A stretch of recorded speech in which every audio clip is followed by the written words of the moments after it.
Hey YouTube, it's Red Ryan Socks, and I'm back with another Holiday Cube Draft here. Just to let you guys know, please subscribe if you're interested in more of these. I'll be trying to put them out pretty regularly now. We've opened a Black Lotus. This pack is insanely powerful. We've got Hierarch, Mystic, Preordained, Sword of Body and Mind, Sphinx, Kiora, Garruk, Frost Titan, and a Moxjet, which is probably the second best card, but I think Black Lotus is powerful enough to take over a Mox. It's just, I mean, obviously it's, the most famous card in Magic. It's insane, especially in a powered cube like this. So we're going to take that. I'm hoping to see what wheels out of this pack. That should be pretty interesting. But yeah, I think we'll just take the Black Lotus and see where we can go from there. Really any direction. Okay, what do we have here? We've got a Skull Clamp, Natural Order, Isamaru, and Path to Exile. I found the mono white deck to be very, very good in this cube. Skull Clamp goes pretty well in that deck, so I might just take that. If we get Isamaru on the wheel, that's good. I could take Path, but Skull Clamp commits us less straight to white. Natural Order is good, but I'd probably want to be in the green deck already before I take that. And Skull Clamp's just a powerful card in any deck, so I'm going to go with that and stay open here a little bit. And what do we have here? We've got a Sword of Fire and Ice. That's a very, very good card. Eureka and Thragtusk are both good green cards. Eureka more in the kind of combo-y green deck. Entomb for Reanimator, some mono red cards. Thought Idol is definitely very good, some lands. But this sword is just very solid, so I think we're going to take that. Let's see what we get past. That is a True Name Nemesis. True Name wears the sword very well, and blue is a really good color in this cube, as it is in most cubes, so I think I'm going to go with that here. Black Lotus into True Name turn 1 is a pretty swift clock, so hopefully we can do that at least in one of our games. And Vendilion Clique, I think I'm just going to continue with the solid blue cards here. If blue's open, I definitely want to be in it in this cube. Sorin's good, Voice of Resurgence is good, Remand is another good blue card, Lodestone Golem's good in the Artifact deck, which we have somewhat here, but yeah, I think Clique is just at least as powerful as all the cards in this pack, and it continues with our theme, so I'm probably just going to take that. There's no reason to pick if we're not going to be getting past another pack. You see this guy has 4 here, so we might as well just kind of soak in the information in this pack. That's what I tend to do when I draft on Moto. Not sure what could wheel out of this pack. Maybe a Young Pyromancer if we end up red. If we are blue-red, this sword gets a little bit worse just because it'll be less likely to give us protection from our opponent's colors. But that's fine. I mean, it's still very good. And blue's a really common color in the cube. I wouldn't be surprised if there's at least 3 people drafting it in basically every draft I'm in.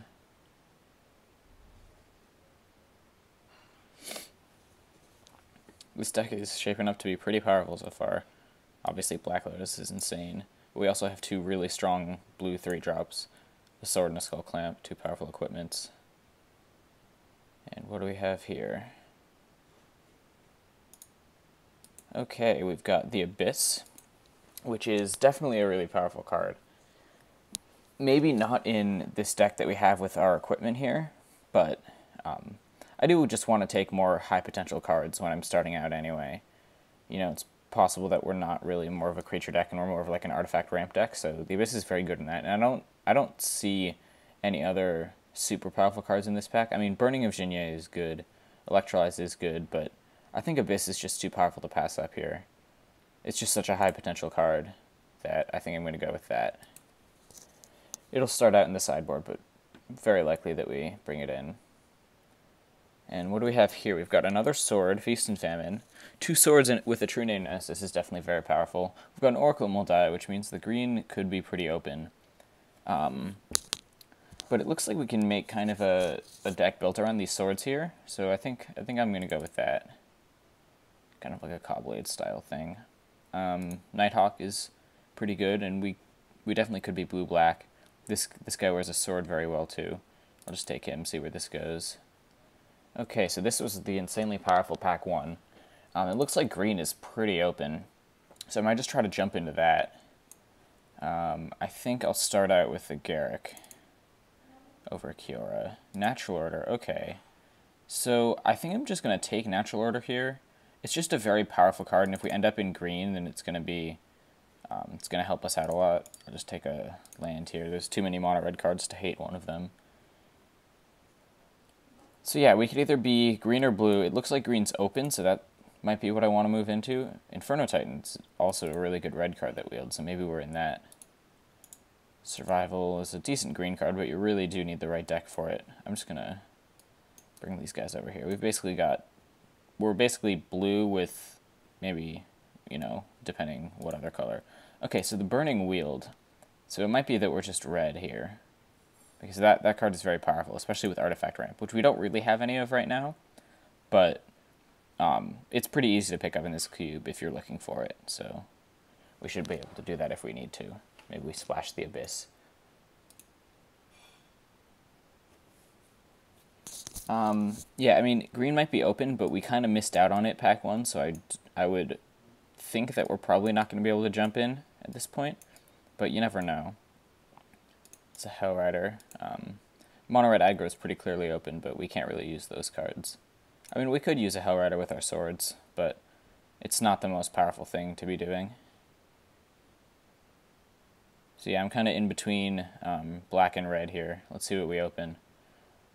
Okay, so we've got a Voltaic Key, which is very strong if you get Time Vault, Time Vault is what many consider to be the best card in the cube just because it has so much potential. Thundermaw Hellkite is very strong, especially in blue-red, kind of a tempo deck. My last draft video you guys saw, I actually did very well with that. I won't spoil it, but in case you guys haven't seen it, but that deck was pretty solid. It's a question of whether I want to take the key just for the potential to get past the vault, or just take the Thundermaw on raw power. I think we're probably going to want to go with the Thundermaw here. Well, blue-red does have a lot of ways to untap. I might just have to take the key just for the potential. This is a really tough pick. It's possible that Thundermaw could wheel, although this pack is not that great. I'm just going to go with the key just for the huge potential that it has. Okay, so we got past a Cryptic Command. That's definitely very good. Stormbreath Dragon is another card that could also wheel. Yeah, we'll see where this goes. If we get past the Time Vault, we're basically immediately taking it. There's not much for us here. Really nothing. I mean, we have Liliana in case we actually do end up black, which definitely could happen. I mean, we only have these two cards, so I guess I'll take her. But yeah, there's like some good green cards, a white card, but those are like the only two colors that we're not really in. Left-Bane Zombie is good, but Liliana is better. Moat is very good, but we're not white. Batterskull, now that's a card. That is a very strong card. So I guess that we're probably... I want the Nighthawk. I think we're probably blue-black right now, but, I'm staying open to red. Yeah, but Batterskull is a nice pickup regardless of what colors we're in. Okay, so it looks like the black keeps coming. Ophiomancer and Inquisition of Kozilek are both very powerful. I mean, Lightning Bolt is a good red card, but with Liliana and the Abyss, I think I'd rather stick with the black theme. The Voltaic Key makes me think that if we're picking up some Artifact Ramp and, the Time Vault, we can kind of pick up like a Tez and stuff, and that kind of makes a nice deck. I'm going to take Inquisition just because we have a lot of 3-drops already. Otherwise, I probably would take Ophiomancer. I think that card's very good. And what do we have here? We've got a Hero's Downfall, Hypnotic Spectre. Downfall is very good. We do have a lot of 3-drops, but you don't have to play it on turn 3. Strip Mine is definitely a high potential card too, but it doesn't look like we're really the deck to be taking advantage of it. Scalding Tarn is also good if we get, dual lands for fixing. If we were blue-red, it would fix us too. But I think I'm going to jump into black here with the Hero's Downfall and see where we can go with that. Okay, so we've got Hymn to Turok and some fixing here. I'm going to take him just because it's so powerful, but I really do want to pick up some blue-black fixing, especially now that we do have this hymn. We've got like Cryptic, Liliana, Hero's Downfall, Nighthawk, and 2 double blue spells, so we're very heavy in both colors. So any fixing we can pick up is really going to do well for us. Okay, so Deceiver Exarch is okay. If we get a Time Vault, it can untap that, but I'm just going to take Go for the Throat.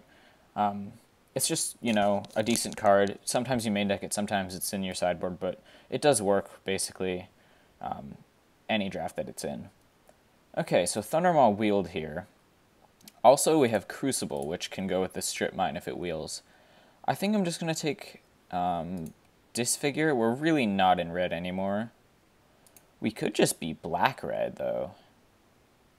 Yeah, Disfigure isn't good enough. I'm just going to take Thundermaw as a kind of a high potential pick. Nightveil Spectre. Could we be mono black here? We have 3 good blue cards, but this is tough.